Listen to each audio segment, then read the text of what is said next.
about next part of the direct indirect speech. તો મિત્રો કેમ છો, મજામાં છો?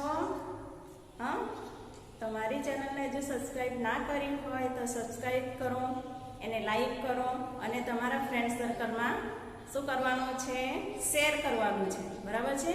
અને તમને જે પણ લાગે એ કમેન્ટ બોક્સમાં કમેન્ટ પર કરો, જેથી અમને વધારે આગળ તમને કંઈક સુધારા વધારા કરવાના કે તમારું જે કોઈ સોલ્યુશન લાવવાનું હોય, તમારો જે કોઈ ક્વેશ્ચન હોય તો એનું સોલ્યુશન આવી શકે. Thank you very much. તો આજે આપણે જોઈએ હવે એક્સક્લેમેટરી સેન્ટેન્સ. એક્સક્લેમેટરી સેન્ટેન્સ એટલે કે ઉદ્ગાર વાક્ય. ઉદ્ગાર વાક્યનું ઇનડાયરેક્ટ સ્પીચ કેવી રીતે બને છે એ જોઈએ. તો ચાલો ફર્સ્ટ સેન્ટેન્સ જુઓ. My friend said what a nice idea. બરાબર છે? My friend said what a nice idea. આ ઉદ્ગાર વાક્ય બનાવવા માટે વોટ આ અને હાઉ બેનો મીનિંગ થાય છે, એટલે કે કેટલું એવું થાય છે.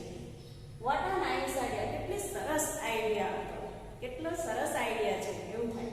ચાલો તો હવે એનું બનાવીએ. હવે મિત્રો ઉદ્ગાર વાક્ય માટે નવાઈ લાગે, આશ્ચર્ય લાગે ત્યારે આરવી શું લેવાનું છે? આનંદમાં હોય તો એક્સપ્લેન વિથ જોય, અને દુઃખની કોઈ બાબત હોય તો એક્સપ્લેન વિથ સોરો અથવા સેડનેસ લેવાનું છે. તો અહીંયા આપણે જોઈએ માય ફ્રેન્ડ. ચાલો અહીંયા આરવી સેડ છે એને બદલે શું કરવાનું છે? ઉદ્ગાર વાક્યનું છે એટલે explain with Joy. What a nice idea. અહીંયા ખુશ થઈને બોલે છે એટલે એક્સપ્લેન વિથ જોય.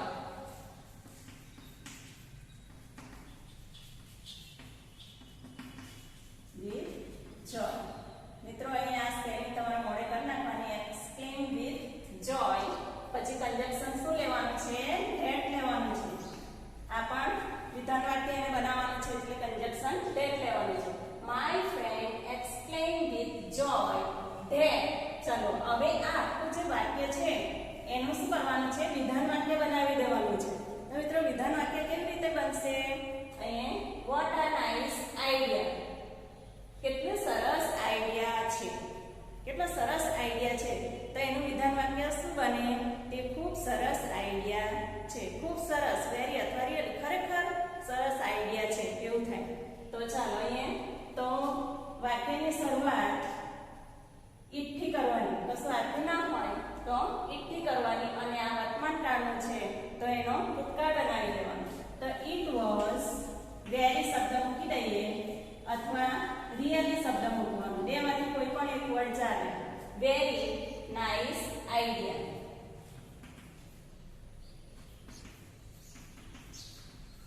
અને ફૂલ સ્ટોપ છે બે. My friend explain with Joy that. આમાં આનંદનો ભાવ આવેલો છે એટલા માટે એક્સપ્લેન વિથ જોય આપણે કર્યું, બરાબર? ધેટ કન્જક્શન તરીકે ધેટ લીધું, અને આનું વિધાન વાક્ય આ વર્ડ આ છે એ ફક્ત શું છે? ઉદ્ગાર વાક્ય બનાવવા માટેનો આ વર્ડ છે, વપરાય છે. એટલે એ પછી નીકળી જાય વિધાન વાક્ય બનાવીએ ત્યારે. નાઇસ આઈડિયા એટલું જ રહે, સરસ આઈડિયા. તો આખું વાક્ય પૂર્ણ કરવા માટે આપણે ઇફ વોઝ શરૂઆતમાં લઈ લીધું છે. It was very nice idea અથવા it was really nice idea. ચાલો નેક્સ્ટ જોઈએ. I say how cheerful Vijay looks today. અહીંયા how ઉદ્ગાર વાક્ય બનાવવા માટે how નો ઉપયોગ થયો છે. how પણ કેટલું cheerful Vijay looks today. આજે વિજય કેટલો બધો આનંદિત, કેટલો પ્રફુલ્લિત લાગે છે. તો એનું વિધાન વાક્ય બનાવે તો શું કરીએ કે આજે વિજય ખૂબ પ્રફુલ્લિત લાગે છે. ચાલો અહીંયા પણ આનંદની વાત છે એટલે એક્સપ્લેન વિથ જોય અહીંયા પણ આવશે. I explain with joy conjunction that. ચાલો આનું વિધાન વાક્ય બનાવો. Cheerful Vijay looks today. આજે વિજય ખૂબ ખુશ લાગે છે, ખૂબ પ્રફુલ્લિત લાગે છે. એને બદલે વિજય ખૂબ પ્રફુલ્લિત લાગે છે. ચાલો I explained with joy that Vijay બરાબર, કરતા પહેલા આવે ને એટલે વિજય. અહીંયા કયો ટેન્સ છે? એસ પ્રત્યય એટલે સાદો વર્તમાનકાળ છે, તો આપણે શું લેવાનું? સાદો ભૂતકાળ લઈ લેવાનું. વિજય looks, that Vijay looks very, શબ્દ મૂકવાનો છે, કેવો લાગે છે? cheerful. અને ટુડે નું શું થઈ જાય? that day. બરાબર, I explained with joy that Vijay looks very cheerful that day. બરાબર, Vijay looks, sorry, અહીંયા સાદો વર્તમાનકાળ છે, તો આ સાદો ભૂતકાળ બનાવવાનો છે. બરાબર છે. I explained with joy that Vijay looked very cheerful that day. બરાબર છે. ચલો next. We say what a beautiful these roses are. કેટલા સરસ ગુલાબો છે. તો અહીંયા પણ આનંદની વાત છે. ગુલાબ બહુ સરસ છે, આનંદ થાય છે. We explain with joy that, શું આવશે વિધાન વાક્ય બનાવવાનું? તો these roses are very beautiful, એવી રીતે બનાવવાનું છે. તો this નું શું થઈ જશે? ઇનડાયરેક્ટ વખતે those roses are છે, વર્તમાન કાળનું કુબીનું રૂપ છે, તો શું થશે? ભૂતકાળ બની જશે. those roses were, અહીં વેરી મૂકી જવાનું, very beautiful. બરાબર છે. વિધાન વાક્ય છેલ્લે full stop. We explain with joy that those roses were very beautiful. Those roses were very beautiful. અરે આ વર્ડ what છે, how છે, આ બધા વર્ડ પછી નીકળી જાય. એ ફક્ત આ ઉદ્ગાર વાક્ય બનાવવા માટે ઉપયોગમાં આવે છે, how અને what. Next, the old man said to me, how kind you are. અહીંયા પણ વાક્યનો ભાવ કેવો છે? આનંદનો જ ભાવ છે. તો ચાલો અહીંયા પણ explain with joy આવશે. The old man, are we said to છે એની જગ્યાએ explain with joy, પછી conjunction explain with joy that, ચાલો how kind you are, એને બદલે વિધાન વાક્ય બનાવવાનું. તો you are very kind, એવી રીતે બનાવવાનું. તો અહીંયા કોને માટે વપરાયું? સાંભળનાર. સાંભળનાર કોણ છે? me છે, એટલે me નું શું થઈ જાય? I. અને you are, તો you જોડે r લાગ્યું છે, તો I જોડે શું લાગે? એમ લાગે. પણ આ વર્તમાન કાળ છે, તો ભૂતકાળ બનાવવાનો છે, એટલે I was, અને વેરી વર્ડ મૂકી દઈએ, વેરી kind, અને full stop. The old man explained with joy that I was very kind.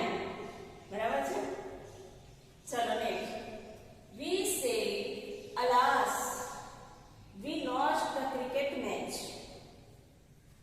Alas, we lost the cricket match. અમે ક્રિકેટ મેચ હારી ગયા. કેવો ભાવ આવે છે? નિરાશાજનક છે, દુઃખની વાત છે. એટલે અહીંયા શું આવશે? We explain with sorrow આવશે, અથવા with sadness પણ આવે. sorrow that. બરાબર. ચાલો હવે we lost the cricket match. અહીંયા we છે એ સેકન્ડ પર્સન છે, તો આપણે સોરી ફર્સ્ટ પર્સન છે, તો બોલનાર કોણ છે? તે જો વી નું વીજ છે, તો આપણે વીજ લઈ લેવાનું, કોઈ ફેરફાર કરવાનો નથી. ચાલો વી થઈ ગયું. ચાલો આ કયો ટેન્સ છે? લોસ્ટ. લોસ નું લોસ્ટ થયેલું છે, તો શું થયું? ભૂતકાળ. તો આપણે શું લેવાનું? એનું પૂર્ણ ભૂતકાળ લેવાનું છે. we had lost, બરાબર, the cricket match.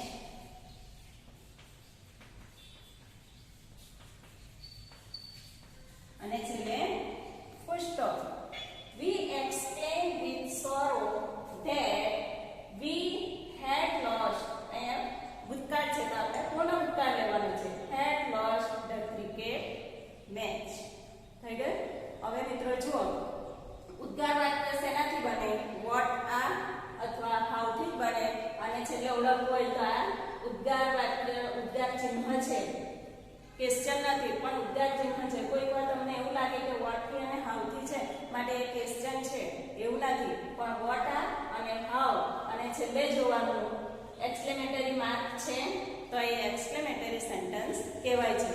તો એનું તમારે કેવી રીતે બનાવવાનું કે એનું પણ વિધાન વાક્ય બનાવી દેવાનું. વેરી અથવા રિયલી વર્ડ મૂકવાનો છે. જે ટેન્સમાં ચેન્જ થાય છે એ તો થાય જ છે, બરાબર? તો ઓકે મિત્રો, તો હવે નેક્સ્ટ વિડિયોમાં તમને આજના જ વાક્યો ઇમ્પેરેટિવ સેન્ટેન્સનું કેવી રીતે બનાવાય છે ઇનડાયરેક્ટ સ્પીચ તે વિશે જોઈશું. તો મિત્રો, હજુ તમે મારી ચેનલને સબસ્ક્રાઇબ ના કરી હોય તો કરી દો, શેર કરો, લાઈક કરો, કમેન્ટ બોક્સમાં પણ તમે કમેન્ટ લખી શકો છો, બરાબર છે?